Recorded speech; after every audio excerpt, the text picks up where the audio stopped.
दीडशे जागेचं क्रायटेरिया नेमकं काय ठरवलं? कारण की विद्यमान नगरसेवक आहे म्हणून नंबर 2 ची आता राहिली मतं मिळाली म्हणून कोणतं क्रायटेरियाच्या अंतर्गत ही कसे ठरवली? नाही, भाजपाचे मुंबईचे अध्यक्ष यांनी एकदा भूमिका मांडल्यानंतर त्यांच्या बाजूला बसून माझ्या भूमिकेमध्ये काही बदल होईल असं तुम्हाला वाटतं का? आमचा क्रायटेरिया हाच आहे की ज्या पद्धतीनं मुंबईकरांना आवश्यक असलेलं चांगलं प्रशासन हे मुंबई महानगरपालिकेमध्ये देणं. त्याच्यामुळं त्यांनी जे सांगितलं की 150 ठिकाणी आमचं एकमत झालेलं आहे. 77 जागा ह्या अनिर्णित राहिलेल्या आहेत. त्याच्यावर देखील उद्या परवामध्ये चर्चा होईल.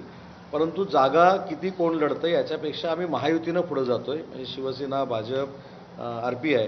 त्याच्यामुळे ती महायुती अतिशय चांगल्या पद्धतीनं कॉन्क्रीट असली पाहिजे ही आमची सगळ्यांची भूमिका आहे. आणि कुठच्याही परिस्थितीमध्ये 150 जागांपेक्षा जास्त जागा हे जे आम्ही जीने सांगितले की आम्ही जिंकणार ते आम्ही 100% जिंकणार. मतदारसंघामध्ये एकही जागा शिवसेनेच्या वाट्याला येत नाही अशी परिस्थिती आहे. तर असे काही आक्षेप असतील तर आपण नोंदवलेले आहेत का ते सॉर्ट आउट झालेले आहेत? मला असं वाटतं की ज्यावेळी तिकीट वाटप जाहीर होईल, उमेदवार जाहीर होतील, तर याची उत्तरं तुम्हाला मिळतील ना.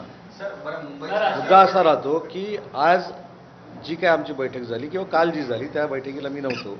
आज फक्त आम्ही कशा पद्धतीनं निवडणूक लढवणार आहोत आणि ज्या 150 जागा आमच्या एकमत झालेल्या आहेत त्याच्यावर आमची चर्चा झाली. शेवटी 77 जागांवर काही गोष्टी जर अनिर्णित राहिल्या असं समजा 2, 4, 10 ठिकाणी, तर त्याचा निर्णय देवेंद्रजी आणि एकनाथ शिंदेसाहेब घेतील.